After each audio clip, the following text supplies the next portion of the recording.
Welcome back, everybody. This is Friday, and we wanted to have some fun and invite more people from Cobra Kai, which I know you love, I love, my son loves, and now we're getting my wife into it. So welcome to the program, Keith Arthur Bolden and Kirk. Thanks so much, Alan. Yeah. Thanks for having us. Keith, I think I said Bolton, so I meant Bolden. But if it came out Bolton, then both. It happens all the time. I always say a Bolden, like golden with a B. Yeah, that works. And nice background, by the way, Keith. It looks very nice. And thank you. We were just playing with that because as we were about to start recording, I went like this. Okay, guys, ready? And then I noticed myself doing it, and I thought, wow, is this a subliminal Mr. Miyagi living in my head? Could be. Well, welcome to you both. I really, obviously, I've enjoyed watching your characters. People, if you're not recognizing, Keith was Daryl or plays Daryl, not was, and plays George. So I know, and let's kick it off with this show, right? So from the Cobra Kai perspective, how much have you been enjoying kind of when season 3 came out and had a chance to watch it, because we had to wait for quite a bit. What was it like for you being as a part of the show, getting to watch it more from fan perspective? Start with Kurt. Oh, okay. So it's interesting because I was visiting my parents when season 3 came out, and I was going to be coming back home like within the next couple of days, I think within 48 hours. So I was in my head, I was thinking, you know what, let me just, when I get home and I'm by myself and I can binge it all at once, right? So I won't have any interruptions. So that was my plan. But the way that the world is right now with social media and everything, things would get spoiled in so quickly. So I already started seeing like, oh my gosh, this and oh my gosh, that on Cobra Kai. And I was like, there's no way I can keep waiting because the whole thing's going to get spoiled for me. So I ended up watching it while I was visiting my parents. So it was great. It was fantastic. Cobra Kai has not let us down yet. And they're still going on strong. The story just keeps getting better and better, which is great. Agreed. And Keith, what about you? It took me a while to watch season 2, and I don't know why that was. I think it was because of the old network it was on, and it just took me a while. And then when they made the move, it's so binge worthy and bingeable because it's so short. But then when you finish it, you're just mad because you have no more left, and then you have to wait for the next installment, right? Which is hard. But the thing that these guys have done is they've created a world, or they've continued a world, right, and grown this world so well that you don't feel the absence of not having the show once it comes back. Yeah. And when I watched season 3, because I have little children, it took me a couple of days to watch it. But after that season 2 cliffhanger, I had to watch season 3, and like I said, like Kurt said, was not disappointed at all. No. Family. Yeah. And again, no offense to you guys, but I think season 3 was the strongest season. I loved 1 and I liked 2 even more. And then 3 just continues in that trajectory. I don't know, how they can keep this going. I know, season 4, okay, we're not going to say anything we're not allowed to say, but season 4 is coming. So hopefully, that all continues on. But yeah, the cliffhanger, Keith, I'm with you. It's like that feeling when the writers do their job, when the cinematographers do their job, you just have the feeling, that awful feeling that something is about to happen. And in the back of your mind, you keep waiting for it, and then it does, and you don't expect it to be that bad. And then you have to sit and say, oh, wow, now I have to wait for a year or what until I find out what happened? Yeah. I can't do it like that. Later. I would have died if I had to wait. Oh my God. Yeah. It was tough. But again, all credit goes to them of how great they did it. And the terrific job of writing, cinematography, acting, everything was just really, really well done. I think it helps to be a fan of what you're writing, even if you're exactly. If you're a fan of the genre, right? Yeah. Like not to go into another, but James Wan is a horror fan, so his movies they kill. Literally, they kill. Yeah, yeah. You know, but these Cobra Kai creators, they're fans of the show, man. So they have been thinking about it for years, and they're writing what they envisioned or imagined, or I mean, season 3 with going back to Okinawa. It's just it's so expansive. It's so expansive. I'll stop talking. No, don't stop talking. This is what we're doing. This is a conversation, right? Sometimes people confuse what I do for interviews. These are interviews in the way that I ask you questions, but these are really conversations, and that's the way we want to do it. So go on. Alan, when did you start watching it? Did you watch it when it was still on YouTube Red? I didn't know it existed. Yeah, I did not know it. Right.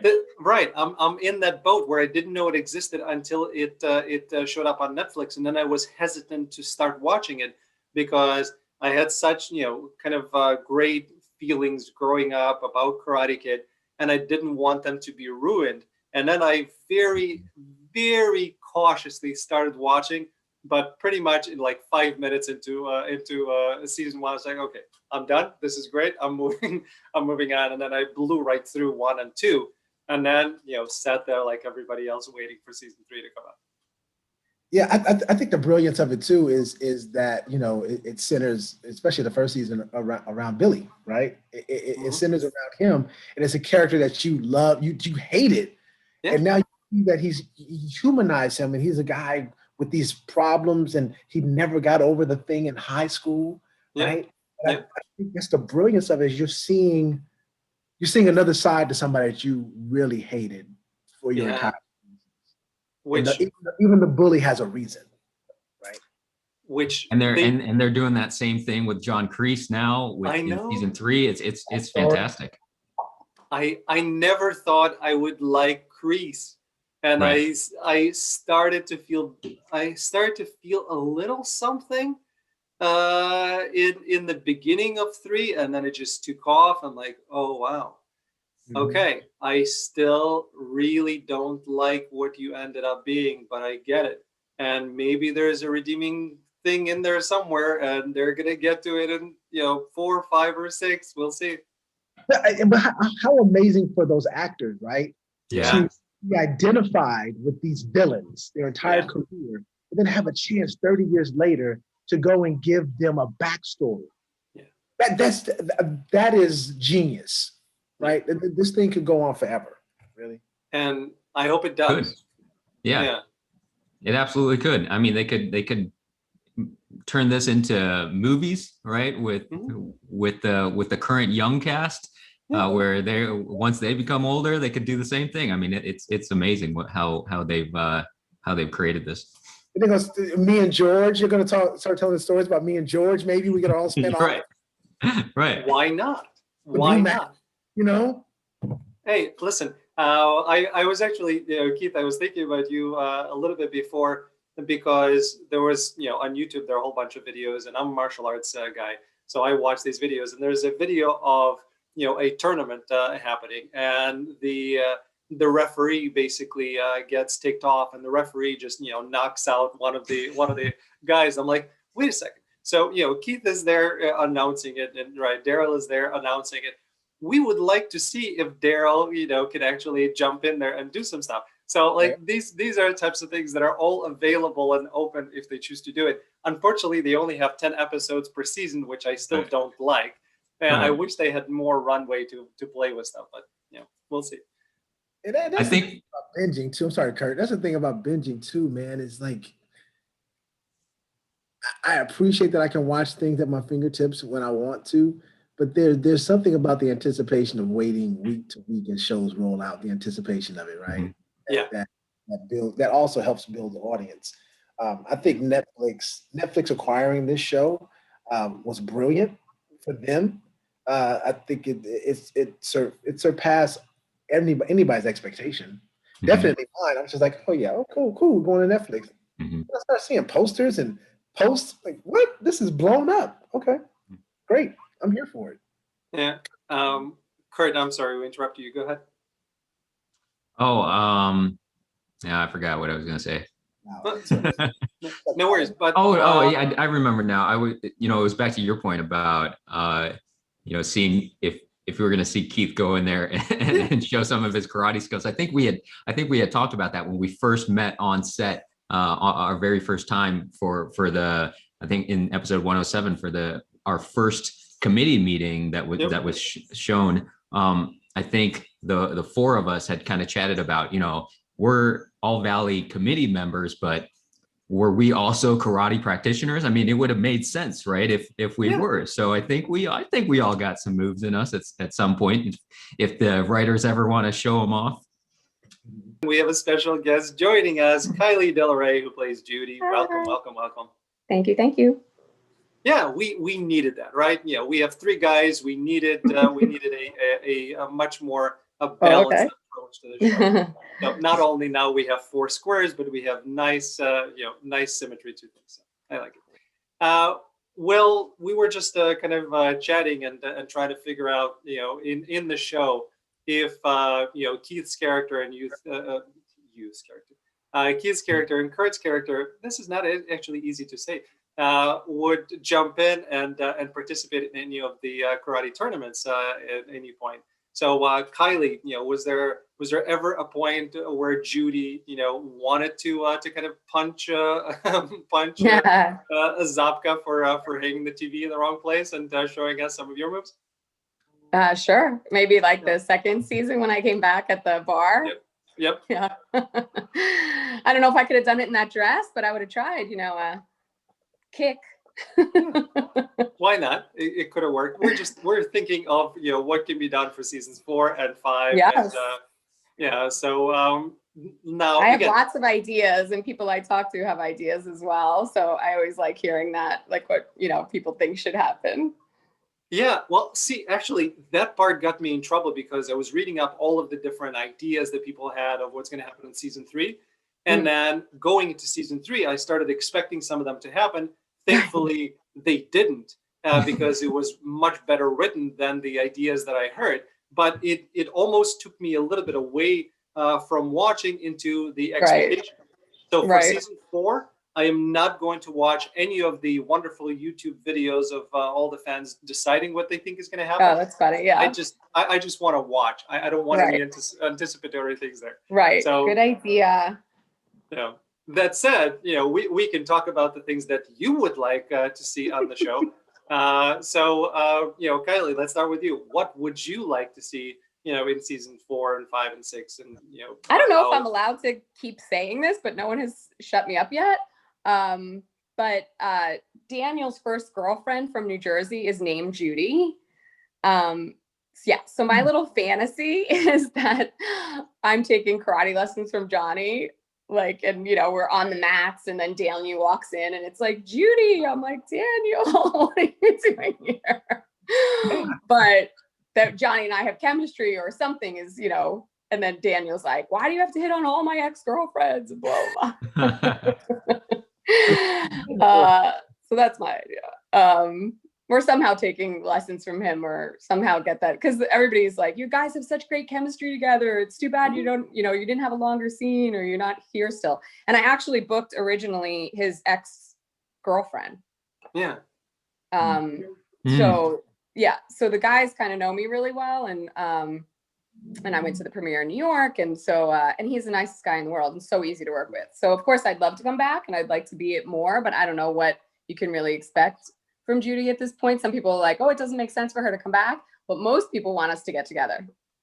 I think it'll be a fun storyline. Again, like the limitation of the 10 episodes and trying to develop only so many things at one time. But hey, there's stuff that's thrown in, because in a show like this, you can't have it continually building and dramatic. It has to have a lot of other things thrown in. Some comic relief. To ease the tension. Not to say that you're the comic relief, but there are storylines that could be playful there. So, very cool. And Kurt, what do you think? What would you like to see for George? Well, I think it's time for another karate tournament, don't you? I mean, it's coming. We're going into season 4 now, so I'm hoping for another karate tournament. Bring back the All Valley committee, and we'll get this done. I think, and again, Keith, Kurt, we were talking about that a little bit earlier, but I think there's the opportunity for the All Valley, team to start saying, you know what, you guys, there's 3 dojos. We need to step in and restore order. Right. And then some people have said or have made the suggestion that I'm one of the kids' moms. Like they were very specific, and I forgot which kid. So that might be fun too, to like show up with one of the kids unexpectedly. Yeah, that's cool. Very cool. Now, do any of you? And again, I in doing some research, right, I was speaking to Susan, who plays Homeless Lynn, who's wonderful, and she has a serious martial arts background. So that's one of the storylines that I would love to see of Homeless Sue, start as Homeless Lynn starting to just drop it and start kicking ass. Do any of you have kind of martial arts background that I did not see in my research? Yes, I have an extensive background in watching martial arts movies. There you go. My favorite is The Last Dragon. So, Yeah. The Last Dragon with Bruce Leroy. Bruce Leroy. Yes. Hey. I am the master. You could have a conversation with Matt and I in season 1. We were talking about Breaking 2, Last Dragon. My dad had to come and pull me out of the theater. I was watching it for the 3rd time. So yeah. I really enjoyed it. So it was definitely in my repertoire. Yeah. Kurt. So I don't have a background in martial arts, but I've been working as a personal trainer for 20 years, and I've done kickboxing and Tai Bo, and so I'm in pretty good shape. I could learn it. Yeah, listen. Tai Bo commercial is going on. Yeah, it's great seeing Billy Blanks on the TV again. He's coming back. He's coming back. Yeah, one of my martial arts friends, had him over and kind of was training with him for their films. So I saw, Billy training, and then I started seeing more and more of Billy coming in a commercial. So I'm glad that he's back. Yeah. Kurt, I'm sorry we didn't get to you. Any martial arts background? Oh yeah, but way back in the day. I did some like Taekwondo when I was middle school, maybe something like that, and then when I was in my 20s, I took a Brazilian jiu-jitsu class for a little while. But the instructor of the jiu-jitsu class was, I can't remember what his day job was, like a financial analyst or something like that, where he worked crazy hours in his day job. So our class didn't start till like 9 or 10 p.m. Wow. So we'd get out of the class at like 11 or midnight. And then, so that class didn't last very long for me. I only survived about a month and then I quit. Listen, it actually works out nicely from my perspective, because when somebody puts you in a chokehold, you can just fall asleep and you're done. And just stay there. Anyway, sorry. Now you've mentioned day jobs, which is, from an actor's perspective is interesting, right? People who are looking at actors who do not know the reality of what an actor is like are thinking, the lifestyles of the rich and famous. What they don't realize is that most actors, which is us, that's exactly us. Precisely. All right. So then never mind the question. We're done. So in reality, right, we all kind of have to work either side gigs, or we have careers in addition to being an actor. So Kylie, you've mentioned that you've been doing a lot of the personal training. Is that kind of your track of what you do when you're not on set? Yeah, probably, well, I don't know how many years, but I bartended for years when I first started acting. But you always need something flexible. So that was personal training was great, because I started as a gymnast. So that kind of evolved naturally, where people were asking me at the gym if I could help them. Yeah. So I've done that for 20 years, and I just got my real estate license last month. Yay. So I'm going to start doing that as well, because I live in Atlanta right now, and Atlanta is booming. Like, it's such a great market to be in for the housing. So I'm excited about that. But yeah, everything flexible, because you do need to be, even though it's all self-tape and getting to be more so through COVID, that gives us a lot more flexibility as well. But then you do need to be available for callbacks and bookings and stuff. So right. Yeah. Kurt, you and I have some similarities, because you didn't get into acting until I think you were in your mid to late 20s. And you finished and you were doing computer consulting. this is what I still do. So, this is my lunch break from my computer job. That's, right in that corner. Have you stopped doing IT stuff or are you still doing things on the side? Yeah, I haven't done anything software related since 2013, end of 2013. Nice. So it's been a while, and you know how quickly technology moves. So if someone tried to pull me back into doing any coding, I would be completely lost. I needed to go through another 4 years of college before I could probably get back into it. No worries. So is it all acting right now? Acting, pays the bills, or do you have other supplementals? No, I'm a photographer as my secondary job. I think it's really important for anybody, really, no matter where you are in your career, to kind of have that the extra income, whatever it is, because acting is such a unpredictable career, and the money is just it comes and goes, and we never know when and where it's going to be coming from. To have something that's more consistent, that we have more control over, right, is so important. Because I mean, the longer you're in this career, the more people that you'll meet. Like, I've met people that had been series regulars on shows that made tons of money when they were working as series regulars, but once that show gets canceled, all of a sudden the money just completely stops. And if you don't have anything to fall back on or have that you can supplement your income with, and it's rough. So, yeah. Keith, what about you? Yeah, it's interesting you said that, Kurt, because sometimes you think about artists who are big, right? Like Crisscross, Crisscross not making music. Actually, one of them has passed away, but where are they now? Is somebody working at Foot Locker? You know what I mean? So, I have. Hold on, my kids are being loud. Hey, boys. The interview. Can you keep it down? Sorry. So that was a very Denzel sorry right there. So I don't know if you've ever gotten that. Nice. So you sorry. I'm a professor of theater, associate professor. I got tenure a few years ago. I work at Spelman College, representing Spelman College here at HBCU in Atlanta. I've been teaching since I was in grad school, but this is my first tenure track position, and I found a home here. My family loves it here, and so that's kind of what I do on the side. I never got into acting for money, to be rich or famous. I just really was having a lot of fun, and I liked it. And then I realized that there was a technique, that craft. And so I learned that craft, and it took root after graduate school, actually. And so that's what I teach my students. I teach my students the craft and the love, and for them to be honest with themselves if they want to be rich and famous. And there are definitely ways to do that now, influencers, TikTok, all that stuff. You can be famous. But if you want to have a career, then you need to not be thinking about the money. Yeah.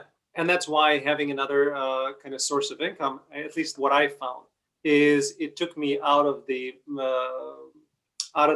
mindset that I have to get this audition, I have to get this job. And when you are thinking that you have to get this job, you're not going to do a great job. Right. So when I don't need to worry about money, when I have it coming from another source, it just opens me up, and I can relax, I can enjoy, I can make the choices I want to make, and just have fun. And that's when I started doing that. So. Yeah, very cool. Keith, you talk about the craft. So again, the show is the love of acting, and usually we spend quite a bit of time on craft. I know, the audience wants to hear about the show and the actors, but let's talk about craft just for a little bit. So when you say craft, what aspects kind of do you teach that you find are most relevant to being able to work and being successful? Okay. Well, as I said, I teach at the HBCU, a historically Black college university. And so what I typically so most of my students are African American. What I typically teach them are to be greater citizens of the world, right? I think that this calling to be an actor, to be a purveyor of stories, the carrier of stories of history, is a noble calling. I think it gets a bad rap in this country because anybody can wake up any day and say, hey, I'm an actor today with no training, with no craft. So I try to teach my students that it's honorable to be the conveyor of these stories, and to be aware of the world around them, inside and outside of themselves. And there's a great level of empathy that you need in order to inhabit these characters. And also that these elements of breath, voice, and movement don't occur in silos. That working specifically with gestures gives you different inflections, and working with your breath, it gives you a different intention. And those things are interchangeable. Sometimes you need more, sometimes you need one more than the other. So I just teach them to be more aware of themselves. Does that answer your question? Yeah, it does. Absolutely. Because again, a lot of times when people think from the craft perspective, they're thinking a particular technique, but it's a lot more of internalizing, knowing yourself, knowing how your body, your breath, intentions, everything works. And then the techniques are just things that you can apply when you need to. And I think a lot of actors get lost in the specific technique and forget that really when they're hiring you, and a lot of casting directors are saying that, when they're hiring you, right? They're not hiring you because they see you as someone else. It's something within you that they see, and now they just want you to be in that character state. So, and I think with that too is if you teach students, I teach them to not make it about themselves, to put the onus on the next person, and then it's not about you getting the job. It's about you being a part of this collective, this part of this situation. Even if you don't book the job, you never know what seeds you're planting for jobs down the line or connections down the line. But if you're so concerned about you and not the other, then that doesn't happen. Right. Yeah, no, absolutely. Agreed. Kurt, what's your kind of acting approach, and what are the things that are important to you? Well, I just, just to carry on what Keith was saying, that's just a great approach to life too, right? To think about the other person and take the thoughts off of yourself. I really love listening to people like Keith talk about this, because he's been, doing it for so long, and then he's also become a professor in acting, because that, like we just talked about, that was not my life growing up, right? My life growing up, I was very much the math and science kid in school, and then I went to college for computer science, got my computer science and engineering degree, and then worked in software for almost 10 years before doing this weird transition into the world of acting. So it always makes me feel great to hear people who have done this for so long and have had this dream of acting for a much longer time than I have. And it's weird to say, because it's never even really been like a dream of mine to do this. I kind of fell into it, and then found that I really enjoyed it. And I definitely enjoyed it more than doing my office job. So I decided to pursue more of it. I think, if we're going back to your question of the, what's necessary to find success as an actor, a lot of it depends on what they define as success, right? Everybody has a different definition of it and what they want to do with it. And if they're specifically looking to have a career in the film and television industry and be in movies and be in shows, no matter what level of success they're looking for, I think they have to study, obviously, the craft to become a good actor, but then also understanding that show business is a business, right? And then having to understand that part too is such a big piece of it, because there's a lot of people that will think, all right, I'm ready to become an actor. I watched an episode of Cobra Kai, and now I'm ready to be on it. Yeah. I mean, I'm sure you get the same stuff on your YouTube videos. I have a YouTube channel myself, and I get all of those questions of, hey, I saw you on Cobra Kai. How can I get on the show? Can you help me get on the show? Right. Yeah. And that's the lack of understanding of both, that it's a craft that you got to learn, and then also that it's a business that you got to, build, and it takes time. It really takes time. And I think patience is such a big part of it. I tell a lot of people that patience kills acting careers more than lack of talent does. There are some people that may be super talented, but they somehow, for some reason, they have this they put this deadline in their head of their dreams. Why are you setting a deadline for your dreams, right? I wanna make sure that I get to X point by the time I'm 20 or by the time I'm 25. Otherwise, I'm gonna give it up, right? It doesn't make sense to me. Yeah, a lot of people, again, they have those deadlines that are artificially created by somebody else for them, right? So it's all about family obligations. It's all about what your parents want you to do. It's about your friends. It's about not having a identity outside of what it is that you define. So you kind of put a toe in the water and say, I'm going to try this because I think I'm good, but I'm not really going to give it a fair try.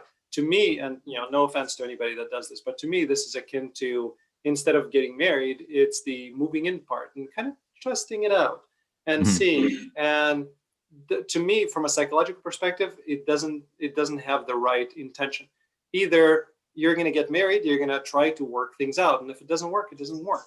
But to just try, you're kind of looking for ways of getting out and looking for something that says, oh, I was right not to get married. That's why I chose this little step. Same thing with acting. It's either you or it's not. And if it's you, then you're going to continue doing this in whatever way you can. And if you are good, if you are a professional, if you are a nice person to be around, things eventually will all kind of work themselves out at whatever way. So that's my view on it. Kylie, I'm sorry, I kind of jumped in. That's okay. So yeah, I've been in this business a long time. I don't look as old as I am, but I also fell into it. If I told you how old I was. But my friend's mom asked me to do a play after college. And I was really shy growing up and I had no idea what that would look like. And then I did a bunch of plays with that community theater company. And then I asked how to continue. And then I went to Strasbourg in New York. But soon kind of took myself out of that program because I didn't think a lot of people were doing it, like where they weren't really into it. But I definitely found my niche. I love acting. Then I went to LA and I've also taught and I've produced and directed and, doing things. I wanted to stay in the industry. I've worked in casting. I had a management company, a workshop company. I've kind of done it all, like not getting hired. I was like, I want to stay in the industry and how can I do that and learn more? So I think I was very well-rounded in the industry. I kind of write it all on my bio on my website, kyliedelre.com. I outline it. It's pretty personal. But one thing I learned early on is that I would read with friends of mine who I knew really well. And I would get frustrated that I maybe wasn't finding it or I didn't feel completely authentic. And they were like, the stuff we would talk about in between reading the scene or the audition, they were like, that right there, do that. And I'm like, what are you talking about? They're like, all your Kylieisms, like do that.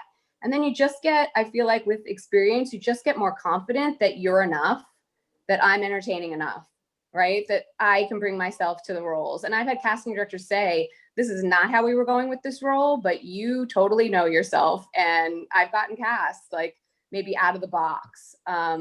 So I think that's the best thing you can do. Instead of trying to make yourself crazy and trying to morph into everything you think that people want you to be, just know that you're enough and be authentic and show up and have fun. People often say to me like, oh, you must be a really good liar because you're an actor. And I was like, oh, we're really good truth tellers, right? No one's going to pay and go to the theater to have somebody lie to them. So I just think even if I don't relate to the character, that's where I then have to go to my toolbox or use my imagination and say like, okay, how would I approach this role? Because I want to honor the character and the story. But if I relate to the character and I can pull from some part of my life, like those are always the best. And those are the things I get the most accolades for. Am I a bitch? No, I can be for Judy. But yeah, do I know people who are mean? Sure. So yeah. Perfect. That makes sense. And then the last part that I wanted to do, which should be a show on its own that we really get a chance to dive in, but I think it's such a great opportunity because we have a woman with us, we have a person of Asian descent, and we have a Black man, and I'm here, the white guy. So in terms of our industry, have you seen that the industry is getting better and more diverse, and you're getting opportunities that you weren't getting before? Or do you see that things are still, lacking and they should be a lot better? Can I do a quick answer to that? Yeah. Me? Yeah. Yeah. So when I first started, I went out to LA and everybody was like in their 20s. I was competing with more people than anyone. So a lot of people were very like disheartened by that. A lot of my friends, a lot of my peers, like, I'm never going to book and blah, blah, blah. And everybody I went into the rooms with was a size 0 or a 1. Like everybody who leading lady stuff, like you had to be like really anorexic. And I lost roles to people because I was like a size 2 or a 4. And I'm like, oh my God, seriously? So that I think has changed. Like, and I always say like Christina Hendricks from Mad Men was like one of the first white women who had a real body. And granted, that show was in the 50s and 60s, but that was really refreshing. And I think that's changed a lot. Like Drew Barrymore has addressed that. Like people are coming up, like the woman on, there's a comedy, I can't remember the name of it offhand. And she has a real body and they kind of make fun of her. Like, she's like, oh, we want to have kids. And they're like, well, you have the hips for it, But I think that is changing. Even the commercials for like Dove, the underwear commercials, like people are becoming like more accepting of real figures, and not to be prejudiced because I'm not at all, but like Black women and Hispanic women, they were always allowed to have real curves. Like they're very, can be voluptuous. Like that is not true of leading lady white women. And also, as I stay in the business longer, my talent pool gets smaller.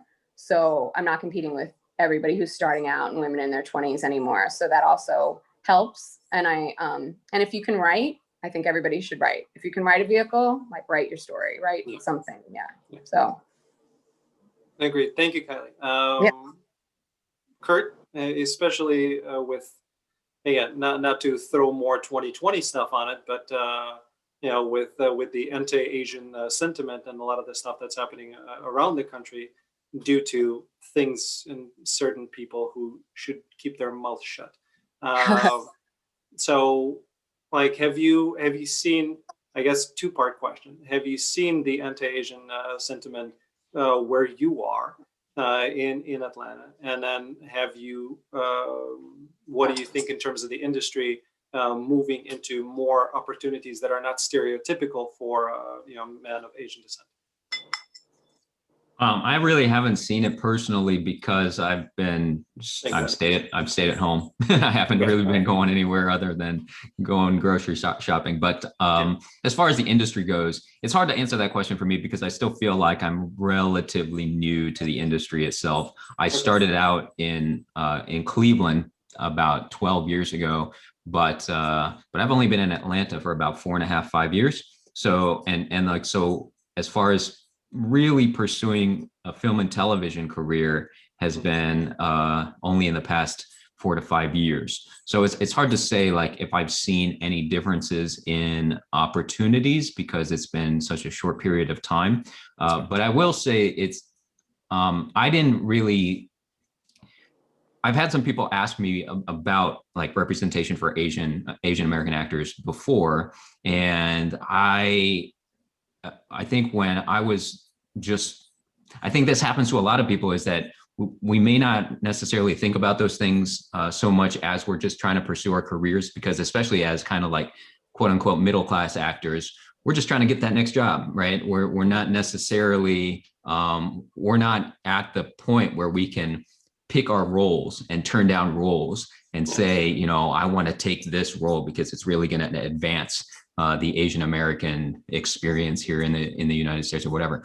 But I will say that I've had people comment to me, people that I've never met before, like some people have written on my YouTube channel in the comments saying that they were inspired by seeing me in Cobra Kai, for instance, or whatever.